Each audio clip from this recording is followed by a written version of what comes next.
Voici un exemple de nombres qui sont relatifs. Alors, le mot relatif vient du signe qui se trouve devant la partie numérique. Ici, on a des nombres qui sont positifs. Les autres sont négatifs. Et puis 0 est neutre, c'est-à-dire qu'il est ni positif ni négatif. Les nombres relatifs ont soit un signe plus, soit un signe moins. Il n'y a pas d'autre possibilité. Et par simplification, pour un résultat, on a tendance à enlever le signe plus pour les nombres positifs.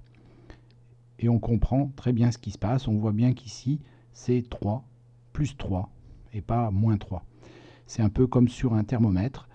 Quand je dis il fait 30 degrés, eh bien, il n'y a aucun doute, il n'y a aucune ambiguïté. On sait que c'est plus 30 degrés. Et si je veux dire qu'il fait une température négative, je vais mettre moins, je dirais moins 10 degrés. On peut positionner les nombres relatifs sur un axe gradué en partant des valeurs les plus négatives, les plus petites négativement, vers les valeurs les plus grandes positivement, dans le sens de lecture, de la gauche vers la droite. Ça veut dire que, par exemple, sur cet axe, je vais mettre le nombre relatif 0 qui va partager le côté où on va mettre des nombres positifs. Par exemple, je mettrai 3 ici, je mettrai probablement 1 ici, et de l'autre côté, je vais mettre des nombres négatifs. Donc, par exemple, moins 1, je mettrai moins 3 probablement ici.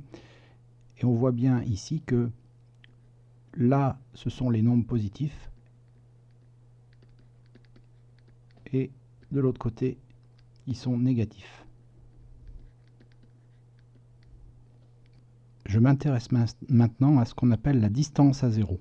Alors en fait, la distance à 0, c'est la distance d'un nombre relatif à la valeur 0. Alors par exemple, si je m'intéresse à la distance à 0 du nombre moins 3, je vais regarder quelle est la distance qu'il y a entre moins 3 et 0. Une distance, c'est toujours positif. Donc par exemple, ici, je vais mesurer 3 graduations. Donc je dirais que la distance à 0 de moins 3, c'est 3. De la même façon, je peux regarder par exemple la distance à 0 du nombre relatif plus 3, ou juste 3. Et là, je vais aussi avoir 3 graduations. Et donc je pourrais dire que la distance à 0 du nombre plus 3, c'est 3. En fait, la distance à 0 d'un nombre, c'est juste sa partie numérique. On va avoir besoin par la suite de cette notion de distance à 0 pour faire des calculs.